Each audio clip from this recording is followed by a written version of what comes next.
Survivor Now podcast. I was busy on the beach, like I was on Survivor. I don't believe anything you say on Survivor. I almost called it. It's now time. I'm so excited. Oh no! I actually love you, but Oh, it's so wrong. I gotta go. I got something to do. Not as exciting as this. I'll tell you that right now, but. Hello. This is Survivor StockWatch, episode 3, season 49. We lost 2 people last episode. Thankfully, one of the people I thought would be a crazy jackpot winner potential, but it turns out Will West once again is wrong about everything. And the other one was Jake. Josh, how are you doing today? And how'd you think of the episode? I'm doing good. I honestly really, I don't know how to take it because, getting 2 eliminations in the same episode, one being a medevac, one being an elimination from the same tribe is not always a great thing. We're looking at our next Survivor disaster tribe. 2 people left. We were talking before too, Will. The only tribes that really resonate to me that I can see as, whoa, this is a unique dynamic. This is, I don't know, something that's, to me, really stands out is a tribe that, ends up with 2 people like in Palau or, in Philippines. Yeah, we were just talking about that. I also mentioned Survivor 41 UWA. Josh does not know who Survivor 41 UWA tribe is, which is crazy that you forgot about Survivor 41. Yeah. You work with Abraham, by the way. Off the bat, too, I just want to say Josh Elliott Pickle looks like Rizzo. I see it. Oh, wow. Is it because of the red? Is that I why? I think it's the red. I think it's like the white boy swagger, and I think it's the hair. Listen, red is in this season. I'm riding Rizzo all season. And for that Survivor Now fantasy draft, MC and Rizzo are looking hot right now. They're looking hot. I lost Annie last episode. That's okay. We got Rizzo and MC, so we're good. Which, by the weird episode for MC, just completely breaking out. That's what do you mean breaking out? I felt like they were building up MC. They showed MC in those confessionals with a strong all 3 confessionals. I was on MC. 3. Idol 3. Last episode, she finds the idol. We're moving MC up next one. I'm telling you, MC deserves it. The problem is too now everyone is starting to see it as well. It's the everything, Josh. The everything. Oops. But yeah, no, it was a very strange episode. It's weird whenever we really see the ins and outs of Survivor production. I think the last time we really saw it was the Caleb Reynolds medevac, which I feel like this medevac is on that same tier of like the genuinely scary, life-threatening medevacs like Caleb, like Russell Swan. Even though in the end of the day it wasn't that serious, what it could have been is genuinely terrifying. But something too, like, do you blame production on this? Because I'm seeing a lot of candor on social medias where production people were saying they felt negligent, right? Negligent, really? I feel like they took all the precautions that they should have. At least from what they showed us, Jake was not. At least in my mind, I'm not a doctor, but I didn't think that Jake was right to go back out there. They made a lot of good points.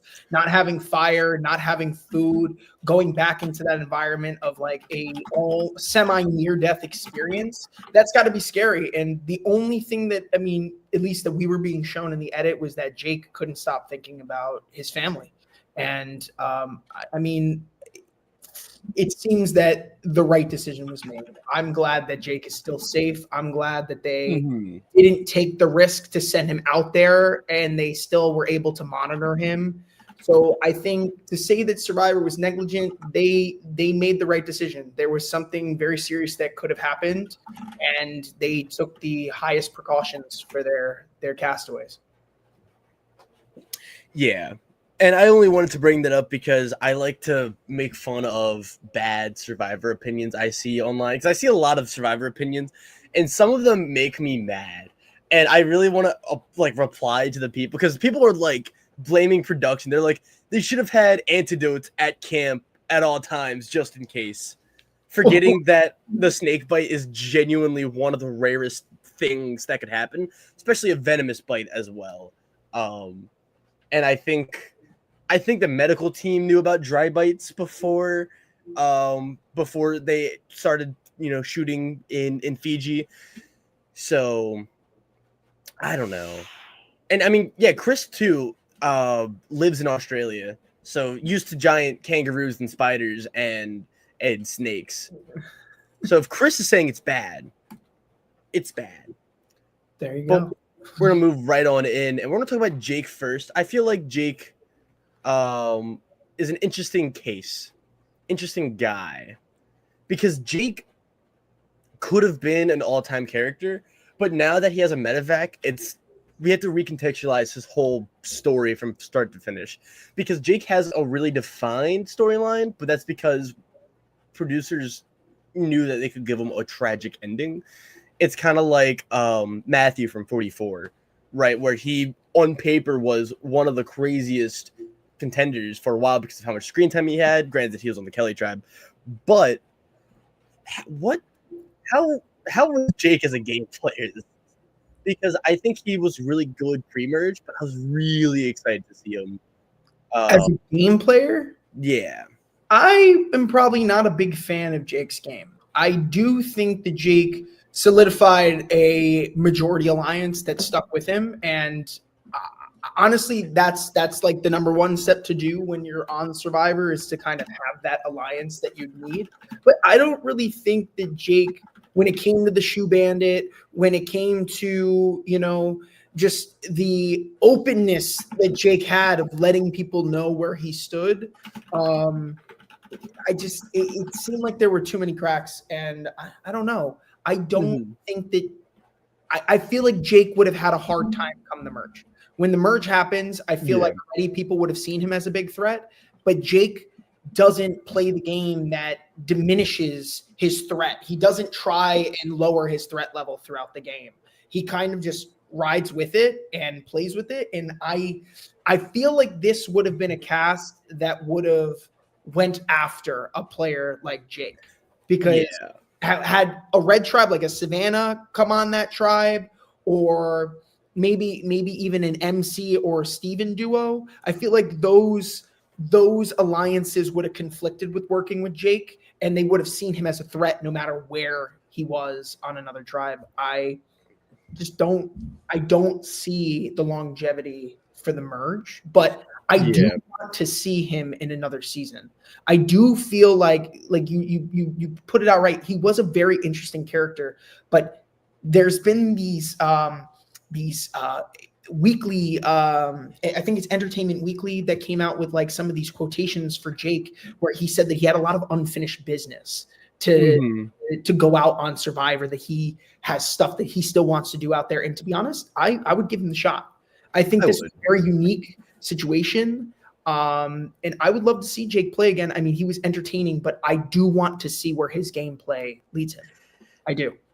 Yeah. I feel like Jake would have done really good on 48. That's all I'm going to say. Replace David with Jake. On 48, wait, put Jake on Sega? You put Jake on the Green Tribe? Maybe, like, I don't know. No. The Green Tribe was set up to fail. No, but if you put Jake Jake on that tribe, if you put Jake on that tribe, I feel like it would have evened out. Remember we had that conversation last season where it was like that tribe just felt like it was missing. It was set up to fail. Player. Yeah, put Jake on that season, and I think 48 would have loved Jake. It would have honored Jake, and 48 would have helped Jake's game out a lot. But this wasn't 48, which was tough. And I just want to say that Survivor has entered Diana's dreams with the sea crate, by the way. I just want to say that's genuinely terrifying. Imagine sleeping and all your brain can muster is a spitting image of a sea crate. That is terrifying if I ever saw it. Fitting for the Halloween season. And on the same token as well, we can also talk about Jake here, but we have Jeremiah at 15th, which, again, there's a trend going on, Josh, where the fourth boot of every Survivor season, of New Era Survivor season, have all been really awesome, and they get voted out tragically early. And I think Jeremiah was one of those people. Well, yeah, Jeremiah was a great player. This was an interesting edit for Jeremiah. I will say that because they didn't really show anybody talking highly about working with Jeremiah at all. We talked about this earlier. Jeremiah was kind of the fourth on that alliance, but none of the confessionals really showed anything that favored Jeremiah, which is why I ranked him so low. What are your thoughts about Jeremiah? I thought that he gave us some really great moments. I love Jeremiah's laugh. That was on my bingo card for episode 3. Will Jeremiah give us another laugh? I wish. I thought they were That cackle, he had so much potential. I honestly loved it. Also, real quick, as I talk about Jeremiah, do you know if Jake was an alternate or was like in the thick of it? I'm pretty sure he just applied. But I think also, what's up, Bruce? By the way, shout out to Bruce. But Jeremiah was an interesting guy and an interesting case because I think if it wasn't a tribe of 6 and if he wasn't on the predominantly losing tribe and if they didn't lose 2 tribe members before him or 3 tribe members before him, and if Alex didn't find the idol, Jeremiah should have still been in the game, right?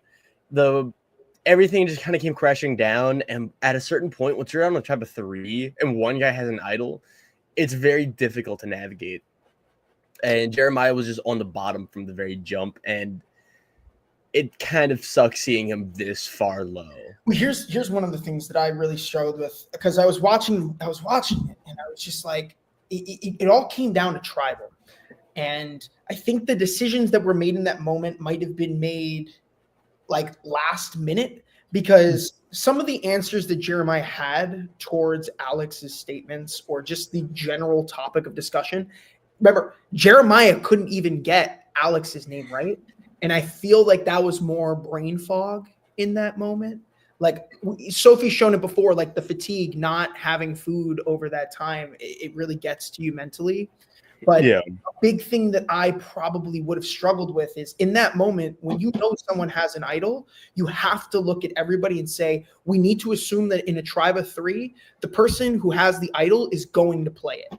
If they keep it, so what? A 2-person tribe is probably going to get dissolved anyway. And even if that happens, they're not going to let somebody with an idol on a 2-person tribe and still keep that tribe around just so that if you go to tribal, that person's going to play the idol and then bang, I'm out. I don't think production would do that. So if I was Jeremiah, I would need to recognize that Alex no longer becomes an option in this game. You cannot vote for Alex at tribal, and that's what Jeremiah did. He voted for Alex.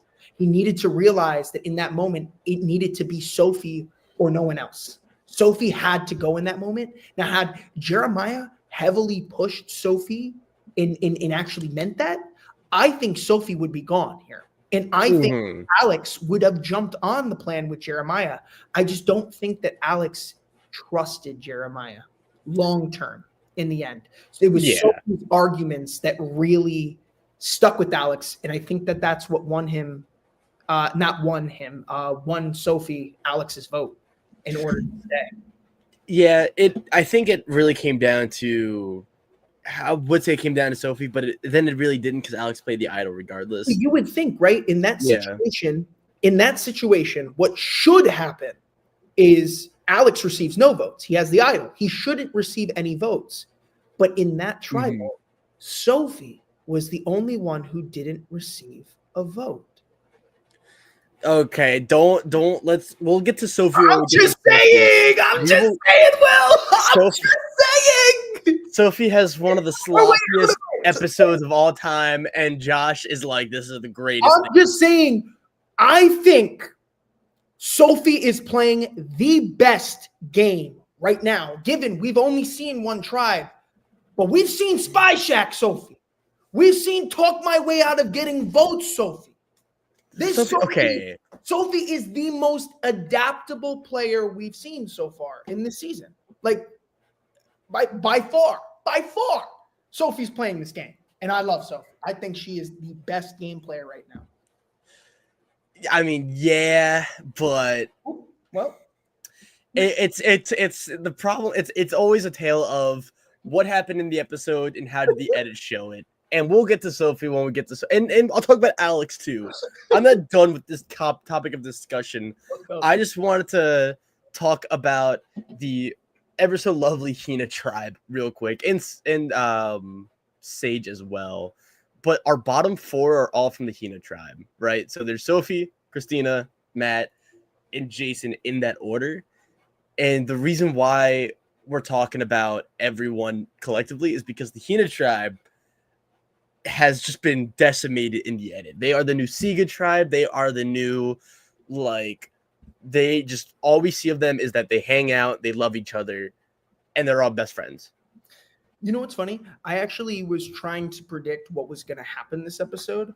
I know I didn't call it out in our group chat, Will, but I was telling all my friends this week, I had a very strong feeling there were going to be 2 eliminations this episode.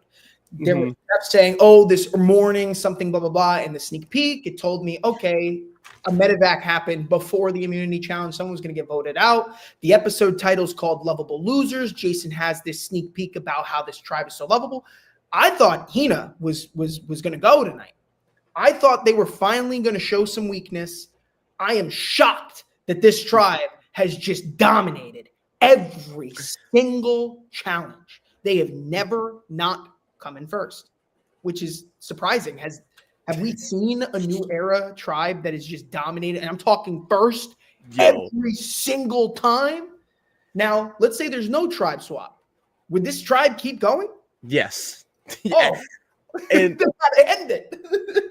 What's interesting too, and the reason why I like being on Jason as well, is that I think the problem is it's kind of like what the problem that Big Brother has had, especially Big Brother 25. I like to bring the season up because at the tail end of the season, all the challenges essentially became like a physical-esque puzzle. And so the same 2 people were able to win in ping pong competition wins because it wasn't equitable, right?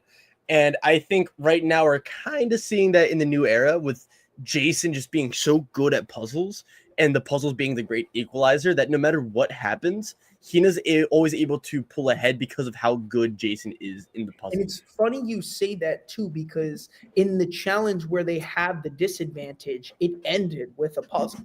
Yeah. I do want to say, I do think that Hina is the most athletically inclined group. I mean, they've shown it in all aspects that they just can't seem to lose. They seem to be in first every single time. If it's a relay, no matter what it is, Hina seems to be dominating at all costs. The big question is, when we see this tribe swap, do you think we're going back to 3, or do you think we're going to 2 tribes? Because I know that there's speculation. I know that there's some sneak peeks showing a new challenge that involves 3 tribes, but we're at 14 players. So would that be too unrealistic? I mean, this is like more crackpot. This is more theory. But what do you think? I mean, we have to go to 2, right?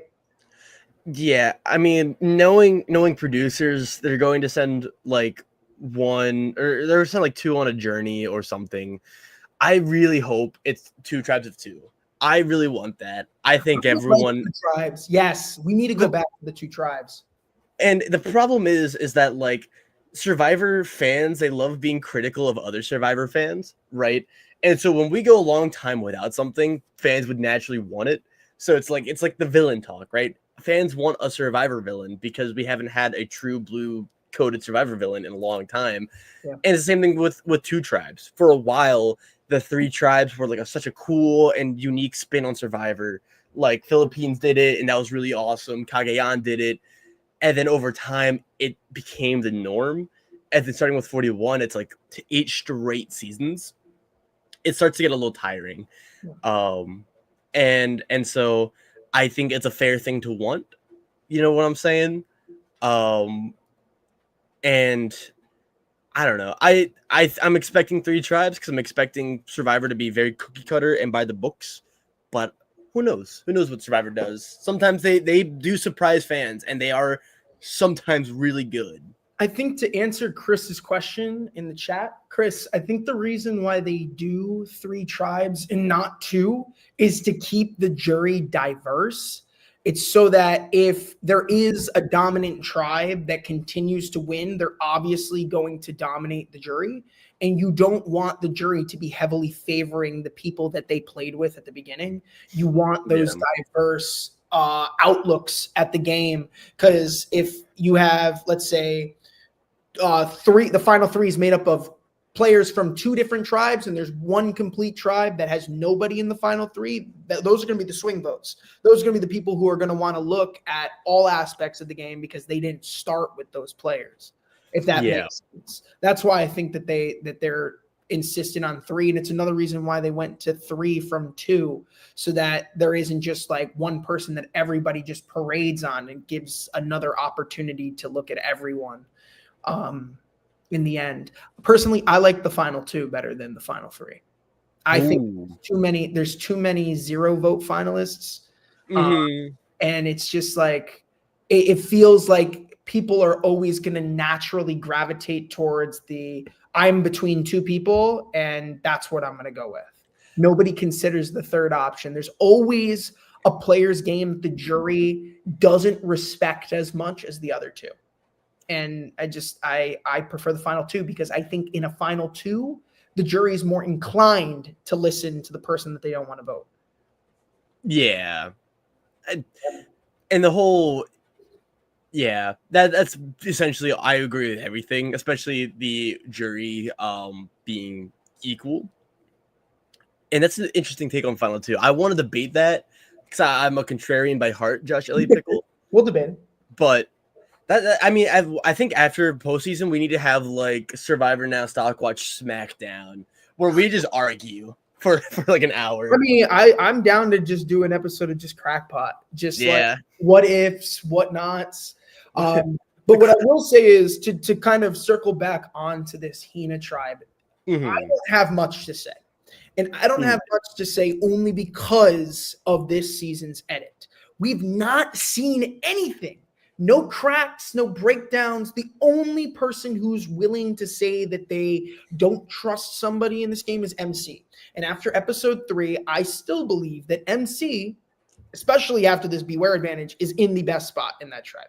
She is just in the confessional. She's strategically in it. She's looking at all outlooks. And I really like the way that MC is approaching that gameplay. But we have a little breakdown of an alliance. We have MC throwing Matt under the bus, but that's all we really know besides the fact that now we have a duo in the game.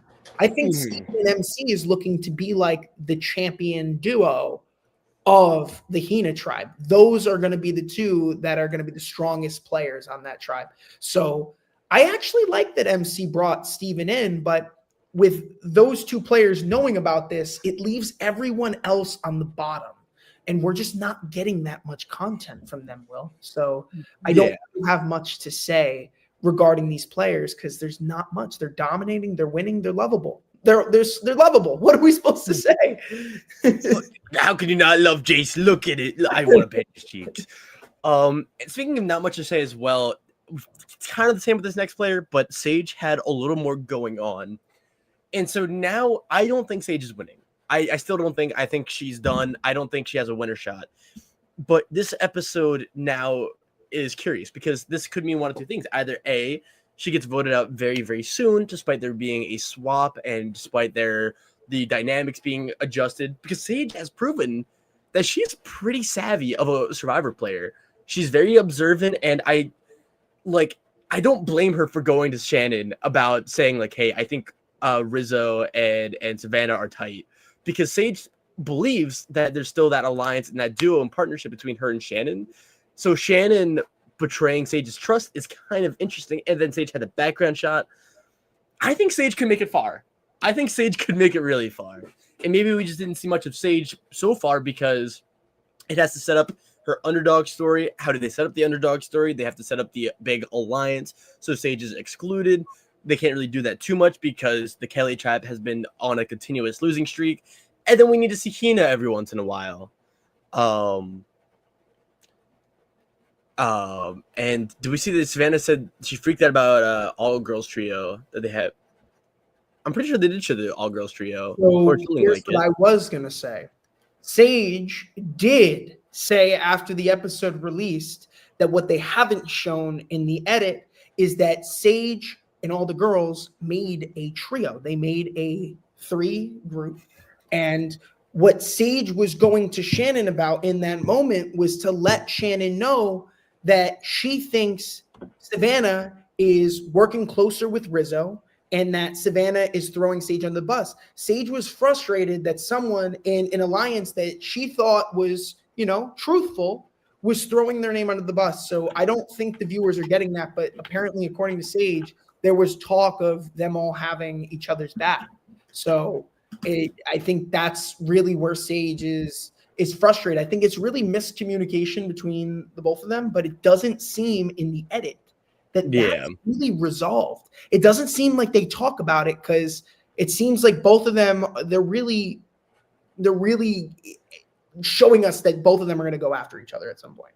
Yeah. Sage is going to want to pull a Chrissy and say, let's vote out David, let's vote out Joe. This is feeling like one of those moments. It's feeling like one of those big buildups. It's going to be, let's get Savannah, and everyone's going to be like, haha, no. Exactly. Plus, too, I feel like Savannah having the clear narrative advantage here because Savannah is one of the main characters of 49 so far, and Sage being practically invisible, plus some external factors as well, makes me feel really uneasy about Sage's chances against Savannah. But if they're swapped against each other or on different tribes, then Sage has a little bit more longevity, I think. What I will say, too, to Chris, Savannah, to me, is a great villain, what Chris said. I will say this. I do like that we're finally, at least to me, we're finally getting what feels to be like a great main character villain out of Savannah, because we're getting very authentic confessionals. We're getting very real opinions. And I like that. I like how brutal Savannah is being in the confessionals. When I come to a Survivor player and I'm like, this is going to be one of my favorite players. This is a player that I love the way they present themselves. I like people who are not afraid to be brutally honest, who are going in front of the camera and speaking what comes out of their mind, not just trying to be nice about it because the camera's in front of them. I want to know how they feel out there. I feel that is what draws me to a Survivor player is authenticity. And I think Savannah's bringing a lot of it. So yeah, I like those confessionals. I really do. The only thing about the confessionals is the lack of tribal. And so a lot of people are wondering, like, how will Savannah act when she has to actually play the game? Because it's easy to, sit on a pedestal and be like, hey, I know, but I think if you had to tell me this, Savannah is playing the villain game. Savannah is not a hero. Savannah has thrown so many people under the bus. Savannah is a villain. Speaking of thrown under the bus, not this episode, but the episode before, we have Jawan now, who's at number 9, but like also not really high. And I feel like I think he might be the last person I think is not winning the game under any circumstance.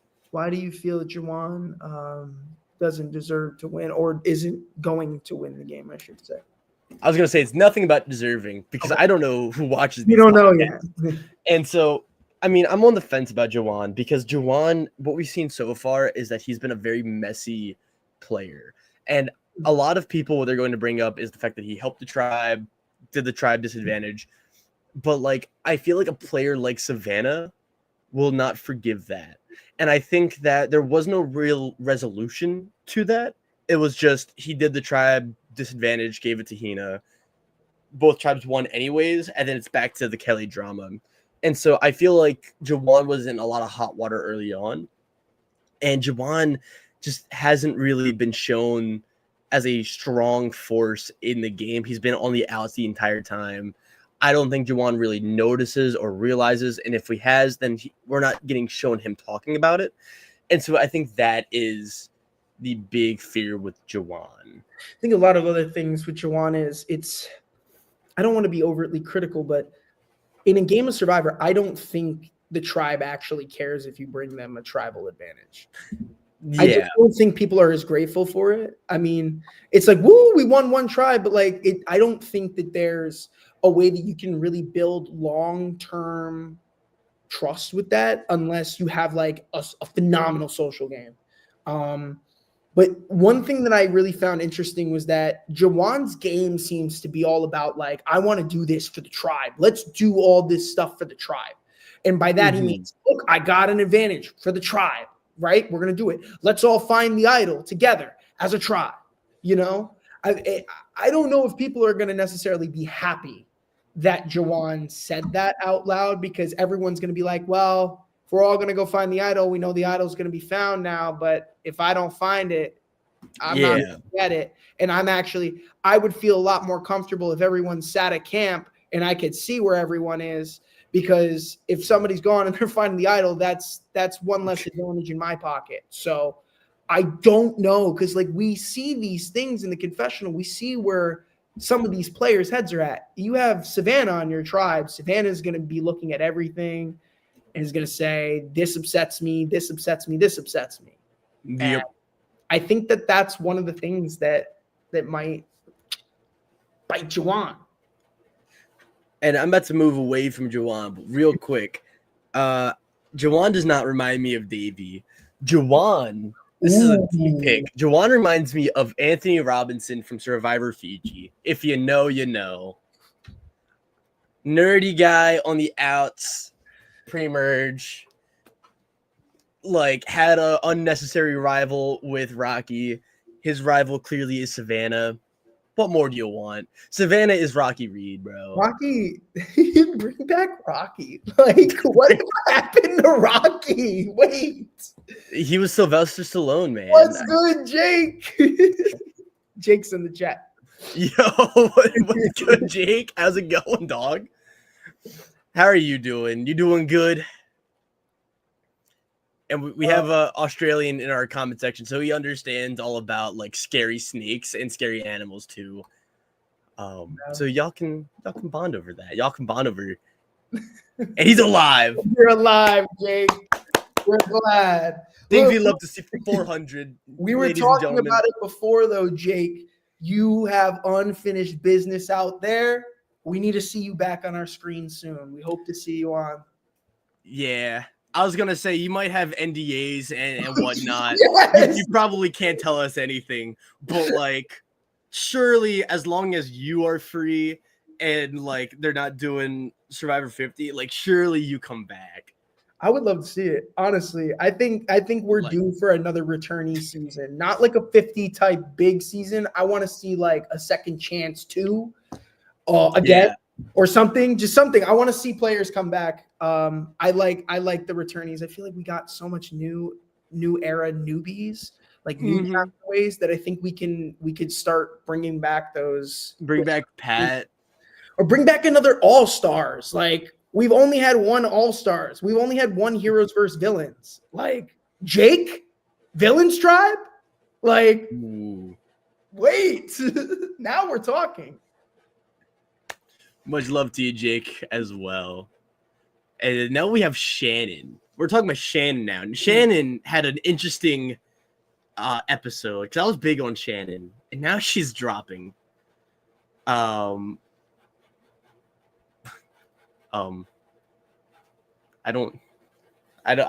be careful saying that, Gardy. Anywho, so Shannon is a wonderful. What's your opinion on Shannon? Straight up. I think Shannon's playing a great game. Social games there. I thought that the stuff at the beginning was a little bit too much, but it seems to me that the tribe is really vibing with it. So I think Shannon's in a really good spot. I mean, Shannon also used information, gained trust with Savannah by relaying that to Sage. So that could be extremely helpful. But I think Shannon's playing, to me, the best social game on that tribe. I feel like everybody's talking with Shannon.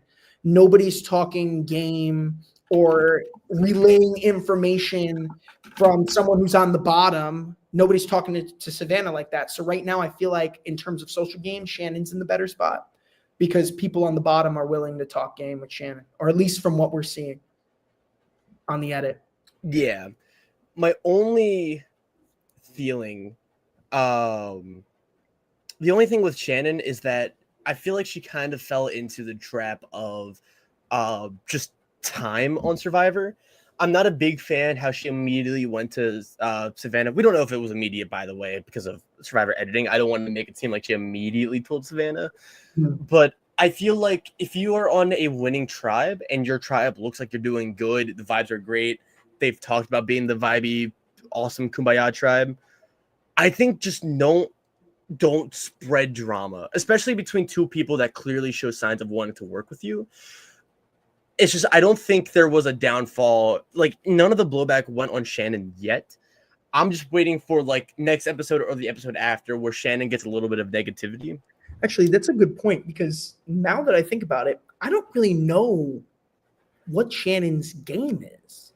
Because, like, she's playing this front. Like, we saw in episode 1 that she had this really great connection with Sage, that they're soul sisters, this, that. But, like, why would you turn on your soul sister? Yeah, exactly. Yeah, maybe that's a good point because when I'm looking at it from Sage's perspective, I'm thinking about it. What is Shannon's game?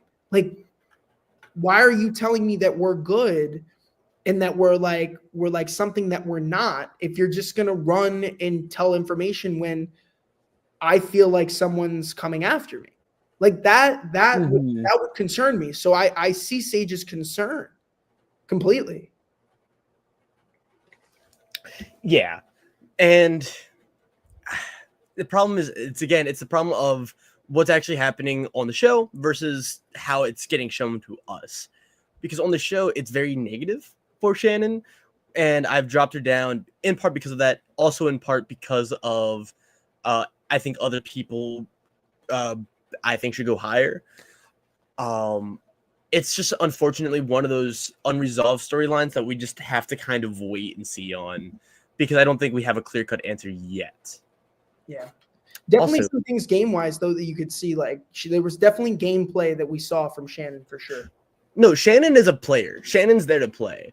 And I feel like I'm the only one who really sees this in Shannon. I think I'm one of the few, like, vocal people saying Shannon has win equity and she's a contender. Oh, yeah. But this was a weird episode for her. But here's the thing, like, Shannon is such a contender to win this game that, like, I hope people don't see through it too soon, that people are looking at Shannon saying, well, she's capable to win. Or, like I said before, maybe if at this tribe swap, people are going to think, well, Shannon's playing a little bit too hard, or Shannon's really trying to gain my trust here when I don't know if I could trust Shannon, or Shannon gets caught in something. I don't know. I think that maybe you just opened up my mind to a very real possibility of what is Shannon's game? From someone who's outside Shannon's close inner circle, what is Shannon's game? I'm so sorry for missing this too, Jay. But Shannon is in the best position. I agree with that. I agree too. And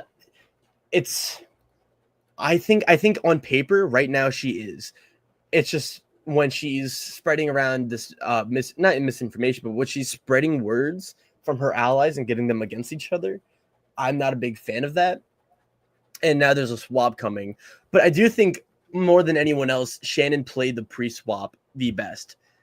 Because she was in good with Sage and Jawan, the two outsiders. Jawan tried making that alliance with Shannon and Savannah. I still didn't forget about that. What's up with that? Sage tried making an alliance with Shannon. But it doesn't feel like it was over the top as well, because it's not like Steven's scene where Steven had a whole montage of him going around and making one-on-one deals with everyone. So it being less pronounced is interesting. But I don't know. I'm excited to see where Shannon goes. I really hope I can raise her up, because I would love to see a Shannon win. If nothing else, then for me to say I called it. I feel like the win equity would definitely be there if Shannon found the idol. But it's within her alliance, which is good. But I don't think right now Rizzo has as close of a connection with Shannon to use that for Shannon, unless we see that otherwise, because that alliance is an alliance, but it was never tested. So how much of an alliance is it? Yeah, exactly. It's good vibes, but it's not an alliance. It's just, hey, I got your back if we make it to that tribe swap, but it's not an alliance. So when we get to this tribe swap, I'd like to see how those alliances are tested, because you can say you're good with somebody, but until those votes are read, we won't know. For everyone not on Kelly, it's when the game gets real. It's when you have to start looking at people and you have clearer opponents and oppositions and people you want to eliminate. Speaking of eliminating people, we got Alex, who he's been stuck in limbo, stuck on a terrible tribe. I think Alex on any other season does like significantly better. I think he's just able to hide under the radar. He's clearly smart, but has that macho bro energy to him. Honestly, I think you're right. I actually do think you're right, Will, in that scenario, because if Alex was on another season, I feel that not being on a disaster tribe and surrounding yourself with allies could help your longevity. And I think Alex lost 4 people that he could have potentially worked with. Yeah, but at the same time, his actual edit has been very strange to me, because I feel like I still don't really know much about Alex the person, and I feel like on the Kelly tribe, Sophie and Jake had much more stronger edits so far, and Alex got, I think, very, very lucky. Not lucky, but he needed the idol. Otherwise, I am confident that Jeremiah and Sophie stick together and they both vote out Alex in this tribal. And so now he's going to go on another tribe. I think he does well. I think he goes really far. I just think that at a certain point, he's going to have that threat label just loom on him, and he won't be able to escape from that. Yeah. Well, at this point, Alex and Sophie have these big red targets right at their head, because if they do split up, like they're on an island on their own. At this point, jump off, abandon ship. As Jeff said, one of you is going to walk the plank. I think all 3 of them need to. They need to find a new ship to jump on, because at this point, when there's 2 people left, you got to go to those other tribes and say, listen, I have nobody to work with. Like, I have no allies. If you're thinking about me on a 2-person tribe, you're crazy. This is day 1 of the rest of the game for me, because I have nobody left. So I really think Alex and Sophie need to heavily try and convince them, if they're not already thinking about it. Uli, Hina, go after each other. I don't think you need to look at anybody from Kella until maybe final 9, final 8. You need to chip at those bigger numbers. And right now, I honestly think this could be a free shot for Alex. Because of this, it could be a free shot for Alex and Sophie to go right to jury. At least survive the next 3-4 votes. There's no way that they should be taken out right now, because they're on an island of their own. I wouldn't waste the opportunity. I'd use them as votes, essentially, or I would try to bring them into my alliance and say, we need to work together or figure something out. Yeah. And a comment from Jay as well. I can see him going far, even winning. And he has Sam 47 trajectory. Sam Phelan, I think his name was. Yeah. I believe. Do you see that in Alex? Do you see the, being able to be a part of the majority, really controlling early game alliance moving forward? I do. I see it in the sense of like how Sam and Alex were both able to put themselves in a really great position on their original tribe, but when the tribe swap happened, they lost all sense of power that they had in terms of like influence in the vote, all that. I don't see Alex having any influence. Yeah. After this, it's going to be really hard to climb your way up to the top, and your narrative for this season is already the underdog. Like, we're already on episode 3. Your tribe's decimated. We're already talking about 4 eliminated players, and you only have 1 person that you can work with. and it's day what, 6, 7? That's tough. Day 6, and you've already lost 4 people on your 4 tribe. whole people. 4 Yeah. people after 6 days is insane. I don't even know if this is going to be crackpot, but 1.5 days per player. I think Alex is going to be a very strong cockroach player. I think he's going to be someone who's just always on the bottom now, just because there's 2 clear defined alliances, or there's a clear alliance off of Uli tribe, and then there's the duo of Steven and MC, and I feel like they're going to be more not loosey-goosey, but I think they're going to put more hands in more baskets. I think they're going to set up a lot of smaller alliances and like just have a lot of inroads with people. And so I see Alex as someone who's going to lose a lot of the control that he had. And I think he's going to initially struggle with that. And then, but I think he's still going to be able to make his way through the game and make it like weirdly far. Or he can just, get on a new tribe and then just start from scratch and be a new player. There's also that, but I'm excited to see Alex as like a crazy big underdog cockroach. I don't know. You bring up a good point too. I can see Alex working with Steven and MC. I can 100% see him working with the both of them. And I think that those 2 would be willing, especially MC would be willing to pick up an Alex and say, hey, I don't trust Matt, but I trust you more than I trust Matt. And 100%. Because they haven't gone to tribal yet, and MC already doesn't trust Matt regardless. Yeah. And I don't know. I'm curious to see if Alex and Sophie are going to stick together, because Sophie made it clear that her and Alex weren't that tight. And I don't know. Bubble players have tended to be the mandatory moves. I think Alex made the right move though. He should have played his idol no matter what. Yeah, no, 100%. I think there's not a scenario. I think you play it no matter what. You can walk away, even if it's not on you. You can say, you know what? There's 3 people here. I wasn't taking that chance. When a tribe gets to 3 people in the pre-merge, I just don't excuse I excuse any form of gameplay. I don't think Jeremiah played anything necessarily horribly. I just think that if I were them, I would ask to get Jason over on their tribe as soon as possible, just so they can do the puzzles, if nothing else. And Josh, Chris Dixon would play an idol on you.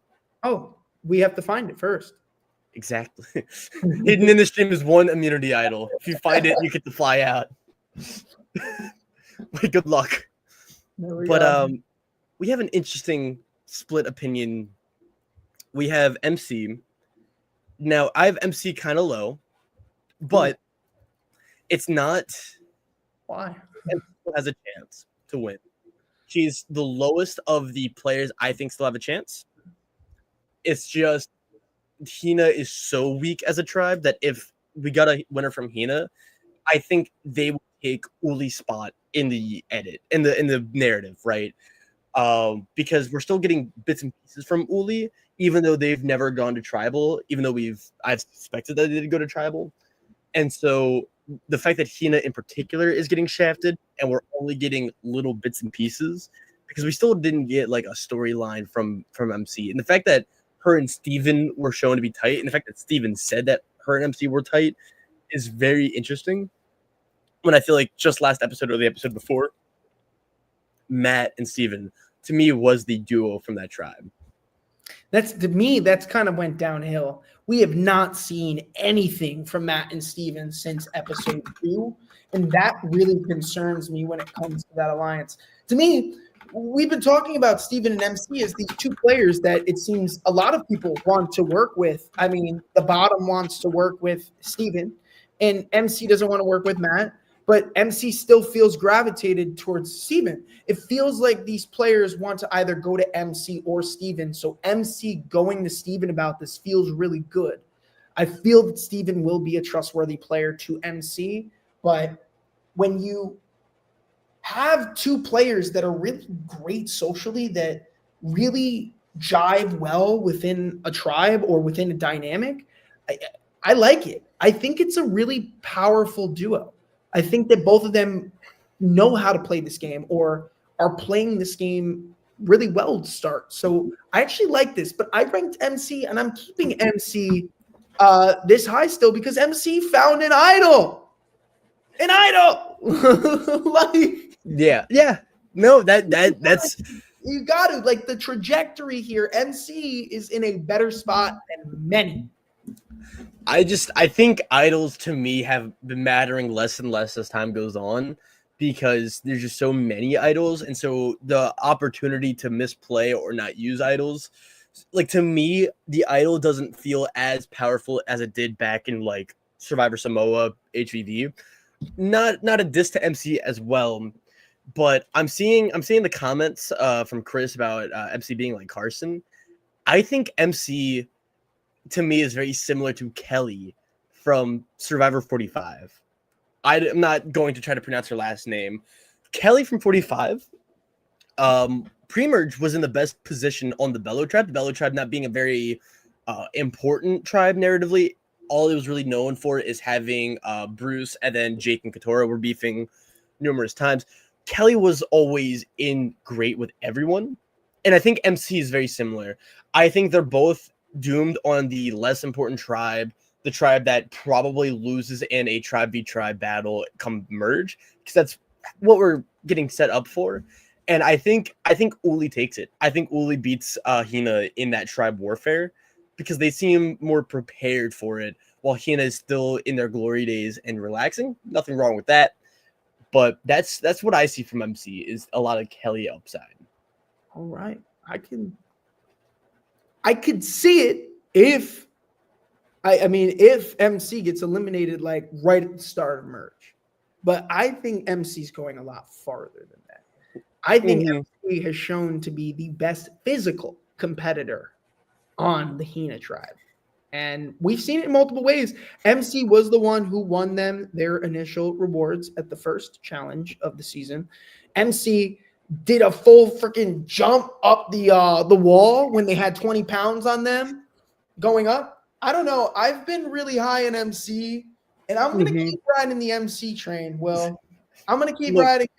I like MC. I'm going to stick with my Survivor Now fantasy picks, and I'm riding high, MC.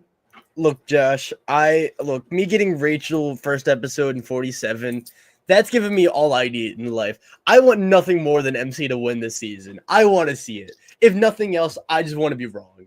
And I want to show that Survivor Edgic and Survivor Edits make no goddamn sense whatsoever. And before we move on, I see this comment. I don't see Michaela.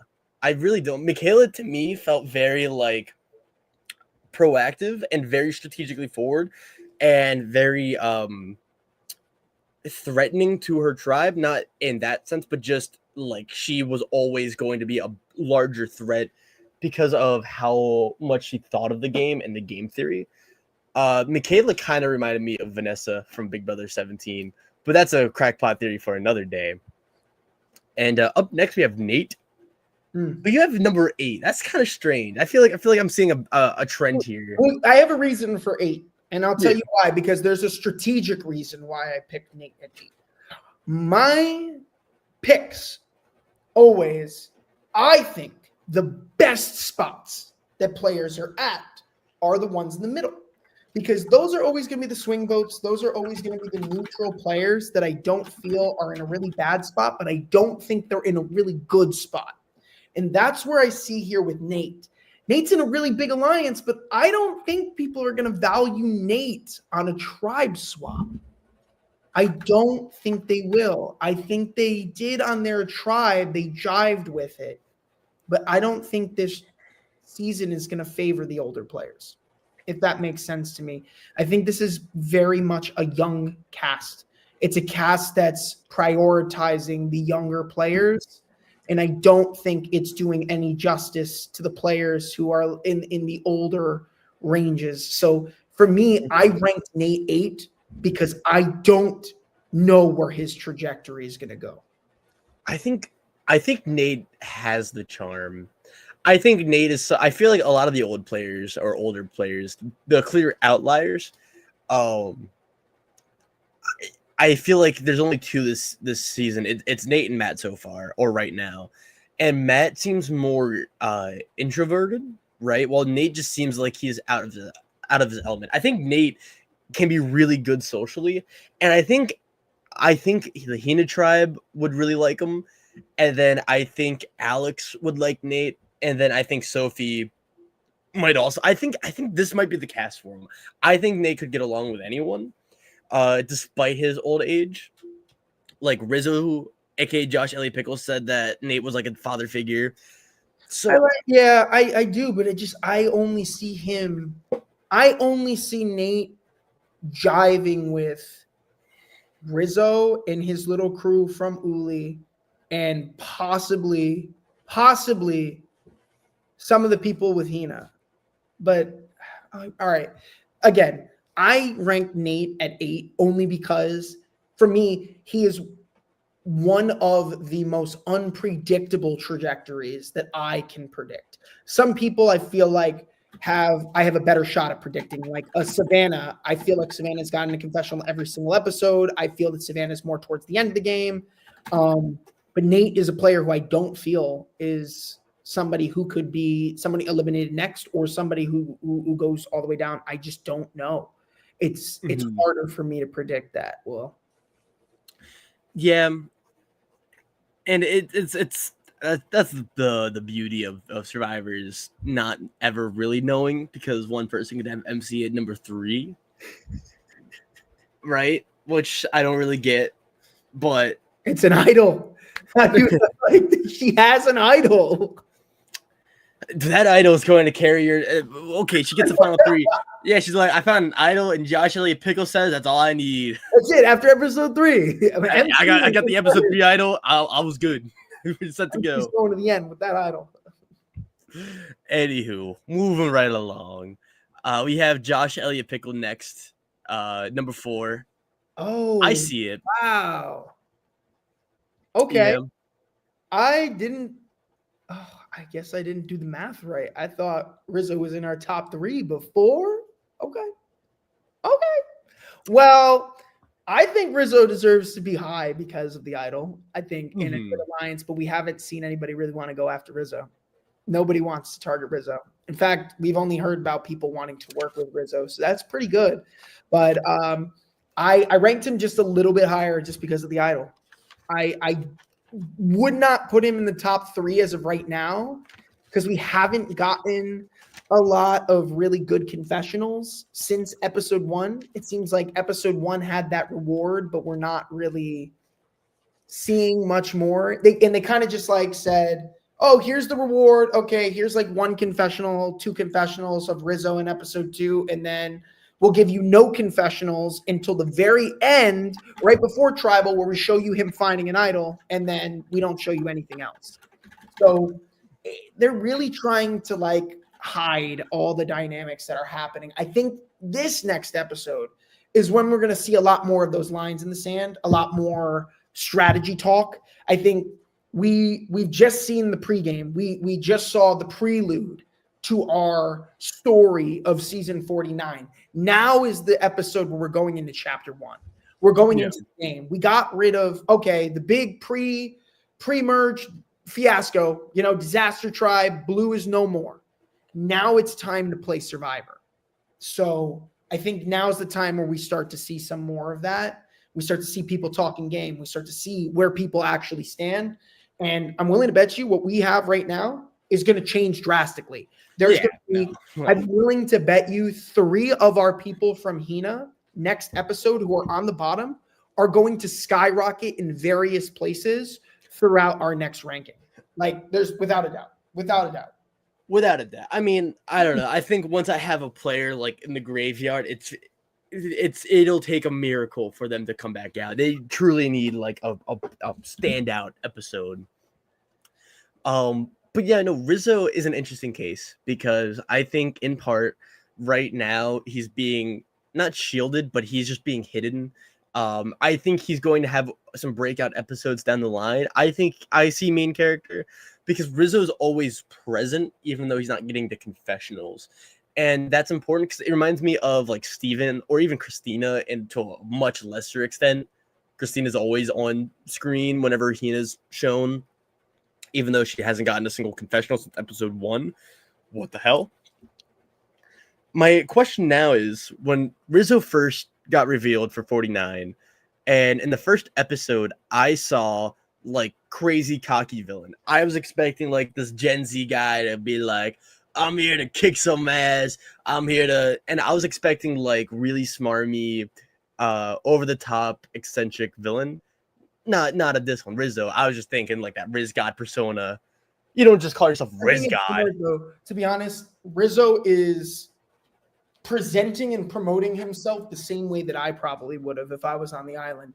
Come on, be as bold as you want to be. I mean, sure, if you come out and you try to create this character for yourself and you fail miserably, it's going to be funny, but you came out and you played. I would want to come out on Survivor having this persona already created, because we have some of the best players who create this character for them, and then that's what their legacy is. So Rizzo came in. I know Rizzo was a player who played a lot of org games online. Rizzo's very popular amongst the org community. So he had this persona already created. Like this was who he wanted to be. And I think coming into a game like that and having that, it gives fans something to ride off of. It gives them a mascot. And Rizzo is the mascot.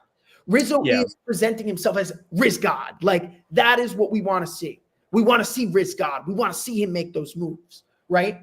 So I think Rizzo's playing that promotion really well. And it may help him later down the line in the future with, you know, a future season or something like that. I mean, having a personality that people are going to be fascinated about, that the fans are going to love, that's what you need to have a legacy.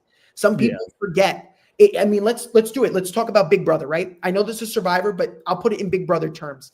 Keanu said this once to Vince, I believe, in one of the conversations that he had, where he specifically said, I don't want to be someone who just makes the jury. I want to make all-stars. I want to be a legend. I want to be remembered. And I think Rizzo is one of those players who's above the game. He's not coming here to play. He wants to be remembered because he's a fan. He loves the game of Survivor, and it means a lot to him. And it's players like that who always end up doing well in games like this. And I think when it comes to the season, we're seeing a player who's creating a legacy for themselves. We don't really see too many players that create that sort of brand, that image. But I think Rizzo is one of those players that you're going to remember. It's a nickname. It's not a name. It's not like, oh, we'll give you this name or that name or Josh. It's a nickname. When you have a nickname like Cochrane or the Dragon Slayer or Riz God, that is what people are going to remember you off of. Not just Rizzo from Survivor 49. Yeah. The Rizzo and Zach attack, Big Brother 6, I don't see that at all. I think Zach is Zach? Ooh, Zach would get pulled from Survivor, bro. That might be a little chaotic. That's a little too crackpot for me. Rizzo seems more cool, calm, collected. I love Zach though. Bring back Zach. But Zach was a big player. All right, it's enough of BB. The Big Brother podcast comes later. But so this is more my opinion on Riz God. I personally, at first, I was like, all right, this guy's calling himself Riz God. What's going on? And then I think he doesn't take himself that seriously. And so to me, it makes it all better. And he's endearing enough. I'm saying screw it. He could be Riz God. People have done it. Cochrane can do it. Riz God can do it. I like it. I think it's classy. I think it really does well for him. And you know what? The thing that I also like too is that he only said that once. He only referred to himself once as Riz God at the very first episode. He's not said that once again. He's not telling people on Tribe to say that. He's only saying it in his confessional. Like he's not publicly showing people that this is so. Rizzo's all here for fun, but he's a very serious player who's taking the game seriously and is being very cautious about the moves he's making. So I like it. I think Rizzo is our entertainment this season. Like every time you see Rizzo on the screen, it's like he's doing something incredible. He's doing a flip after the challenge. Like he's finding an idol. He's winning a reward. Like we all love Rizzo here. We all love the Riz God. He did call himself Riz God last episode. Oh, did he? But it was he found the Beware advantage. He was celebrating. He can It must have passed my ear, but like if he did, that's so funny. Okay, my bad. I take it back. He's Riz God. Also, you know what? That's you know what? He can do it because then if he ever comes back on Survivor, other people can call him Riz God. Well, no, that's the thing. Well, they're not gonna call. Well, here's the thing. Nobody's gonna call him Riz God until like the next season he films because people have to watch this season. Exactly. That's what I'm saying. Yeah. That's his alias. When he's back for Winners at War 2 after being a double winner. I'm calling it. He wins 49 to 50. Winner. So we're gonna have Sandra, Parvati, Tony, and the Riz God. Riz God. That's our Mount Rushmore. That's it. Anywho, I feel like if the vibes are good with Rizzo, but I feel like this is where we're getting back. I dropped Sophie a little bit. A little? That looks like a lot. It's 3 places, and like you lose a little bit of like the tiers when it's just a number ranking like this. I still have Sophie in the inner circle. I think top 7 up, they are like the true contenders, but Sophie is in a very precarious spot. This was not a good episode for Sophie. You didn't like the makeshift spy shack? Yeah, she was in on their conversation. Sophie, this was a really entertaining episode from Sophie. This was a great episode in the TV department for Sophie, but like, and so Sophie did survive the tribal and didn't get a single vote. But see, that's what I'm saying though. Like people that's a great player. I want to see a player who can survive not getting voted when there are 3 people left and one of them has an idol. The fact that Jeremiah didn't consider Sophie should be a testament to her game to be able to navigate those players so that she doesn't have a vote. There are 4 people that went home.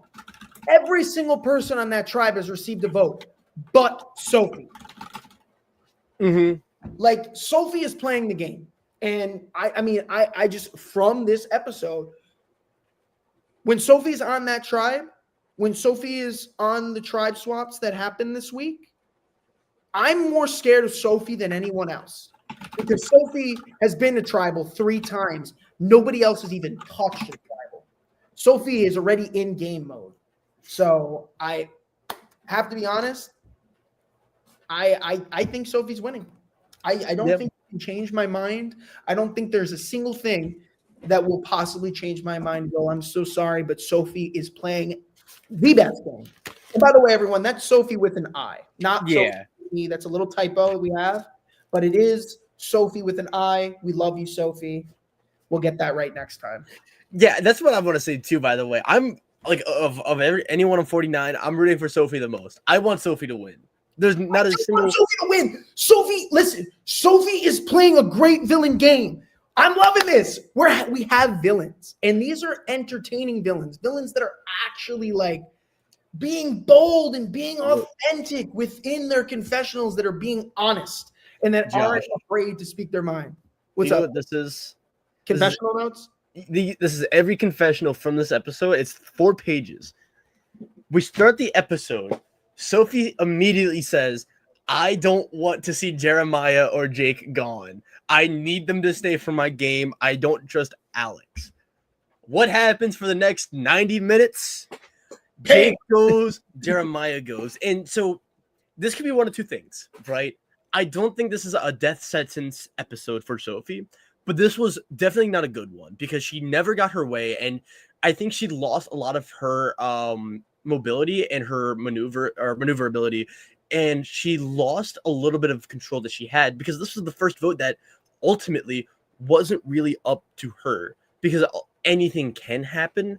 And I think Sophie did her best to spy on Alex and Jeremiah. Almost caught him Jake for Jeremiah's sake. But my problem with Sophie is that, like, I don't know what she was expecting to see from the Alex and Jeremiah conversation, because you would assume that they would just tell each other what they wanted to hear, right, at a certain point. And so, because if Alex was honest and was like, "Hey, Jeremiah, I'm using my idol voting you," Jeremiah would just play his shot in the dark, right? And if that lands, then Sophie immediately goes. It is a whole new game for her next week. It's just why show it in the edit? And why have her say like, "Hey, I'm playing this game," or I would need this to happen, only for everything to come crumbling down. It could be the great start for an underdog story. I'm happy to move Sophie later. It's just this episode by itself in a vacuum was not that strong, and the fact that there's a swap next episode, there's too many variables, because Sophie could just get landed on a really bad swap tribe and then immediately gets voted out, and all of that would be for nothing. And I actually see that happening, because that's how they edit powerful players that go in the pre-merge anyways. But that's really my point with Sophie. But I don't see people saying that she's not the winner. I don't think I think she still has win equity. I just think the story is hard to see right now. In terms of my ranking, I just think that Sophie is the main character. I think out of anybody, Sophie is the main character. We've gotten more confessionals from Sophie than some of the people that I think are probably going to be in a better spot to win, given Sophie has nobody else in her tribe. But right now, we've just seen so much from Sophie that it's hard to not want to root for Sophie at this point. I feel like the edit is pushing us to root for her, because I want to. I want to root for her. I absolutely want to root for Sophie to win this game. Me too. You have no idea. And yeah, that's kind of the problem too. That's why I had a hard time saying Jake had a win edit, because Jake was too on the nose and too like out in front about his edit when he was in the game. And so I could kind of tell. And I bring it up too with like Carson from 44. It's just hard, but I think there are some undertones to Sophie's edit, and who knows what could happen. And we're going to move right along, because I want to give a public apology to Steven. I just want to say I'm sorry. Episode 1, I had you at number 9. You came into the chat, and you, like right when we were talking about you, and I was unsure about your game, but we saw the payoff. We saw MC say that she trusts Steven, and Steven has a lot of really good second person point of view, where everyone loves Steven. It's kind of like the Shannon of the Hina tribe, but less pronounced. And I think if Hina gets a winner, which could happen because Steven is constantly getting a weird amount of screen time, then I think it could be Steven more than MC. I mean, I ranked Steven in this spot too. I ranked Steven 4th, and MC was 3rd on my list. So I had that duo going really far. I thought that this was going to be a duo that was really going to mean something, and that MC and Steven were going to find a way to get the remaining 4 members of their tribe on the jury so that they could coast to the end. I think really for Hina, Steven and MC is the place we need to look at. I don't think Steven's going to do as well, because I feel like Steven will be perceived as maybe more of a threat. I don't know if that's going to happen, but if this is a duo that is going to last in the game, MC is definitely going to go farther right now just because of the idol. So that's where I rank them too. But I think when it comes to a duo in this game, I think that's probably the strongest, considering Rizzo didn't really earn any one-on-one affection because everyone knew that he found the idol, and MC told a singular person, Alex's idol is gone. So in terms of this, I mean, I think that to me is the strongest duo. That's the duo that's really earning trust with each other, that's really trying to build a bond. So I think that's the one that Survivor wants us to look out for. I'm rooting for it, if nothing else, because if the edit isn't going to show them, I gotta root for them. I'm rooting for Hina. They seem like a weird tribe. no one expected them to be as dominant in the challenges. MC made a really funny video where it's a montage of Hina continuously winning challenges Yes. with a bunch of nerds on Reddit being it was the comments that said Yellow's the disaster tribe. They said, well, I don't know. It's funny. It's so funny because like preseason, I thought that they were going to lose. I thought they were the disaster tribe, and they are dominant. They are dominant. I think when I looked at the tribes, I thought it would be like 47 where it was a lot more balanced, but yeah. Except for Uli. I expected Uli to win. They look like a strong tribe. But speaking of Uli, we got to wrap things up a little quickly because Mr. Josh Elliott Pickle has to step away in a second. That's also kind of why we've been speeding along. Not that I don't like to read the comments too. I love all you guys. But Savannah's number one. She's still my winner pick. I am considering moving her down because it is a little too much for me. It is a little too much, too strong. I think she is having a decoy winner edit. Or not decoy, but just like the dragon edit, the big bad wolf edit, the power player edit, the villain of the season perchance. I think so. Even though she hasn't done anything villainous yet, I think it's just the setup until Uli goes tribal or she goes to tribal. And no matter what, I think we both agree she's going to make it very far, regardless on if you think she's winning or not. Josh, I know you have her number 2, so you see finale for Savannah. I see finale. I found it hard because I see Savannah being the one that you have to worry about. I can't put Savannah as a winner. Right now I can't because I see more of Sophie winning than Savannah, and I just see that Sophie has already played the game. I don't really know what Savannah's game is going to look like. I need to see Savannah when it comes down to influencing a vote and getting people on Savannah's side. I'm positive we're going to see that, but in terms of right now, I think I have to step a little bit away from the Savannah win equity, only because I need to see the resume. I'm not seeing the resume. And Sophie has a stronger resume than Savannah. Yep. Okay, let's say this. I get it. Sophie and Savannah are in a final 2 right now. Right now, game ends. Sophie, Savannah, final 2. Who are you voting for? When's the last time Survivor ended on episode 3? Episode 3, the winner right now, if the game was going to end, is Sophie. That's how I rank my things. I'm like, right now, Sophie's going to win the game. Sophie's going to win.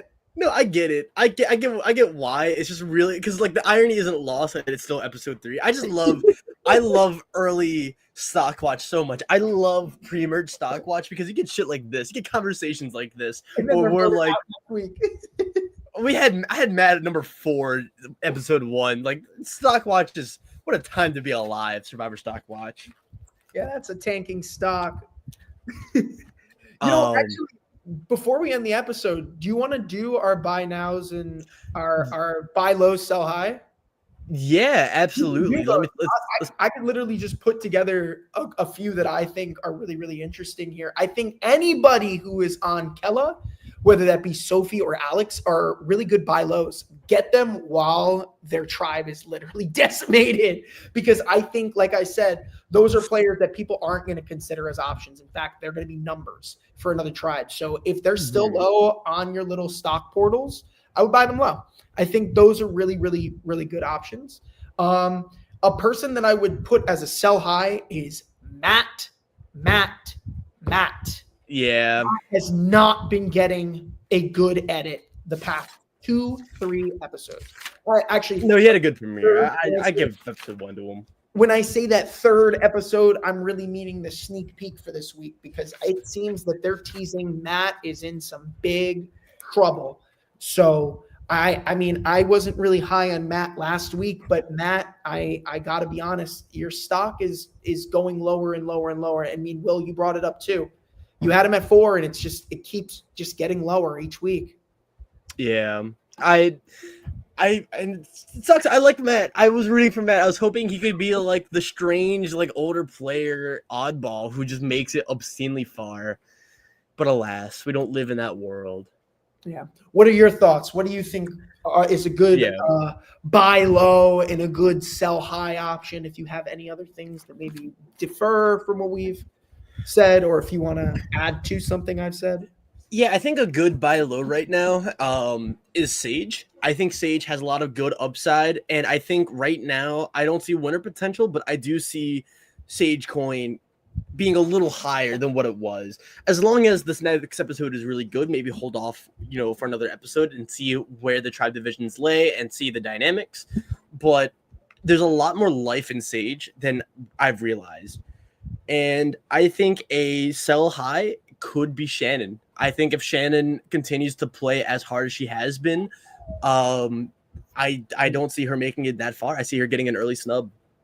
I actually really like your sell high for Shannon. I think that's a really interesting outlook that could be a dangerous pick to hold on in terms of a tribe swap. I mean, we have a tribe swap, so I would urge caution to our fellow Stockians, if that's what we would call us, StockWatchians, whatever. The stockbrokers. Stockbrokers. Yeah.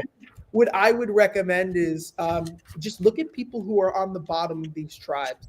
And when they're going into a tribe swap, people who are on the bottom find ways to get on the top, especially if those dynamics shift.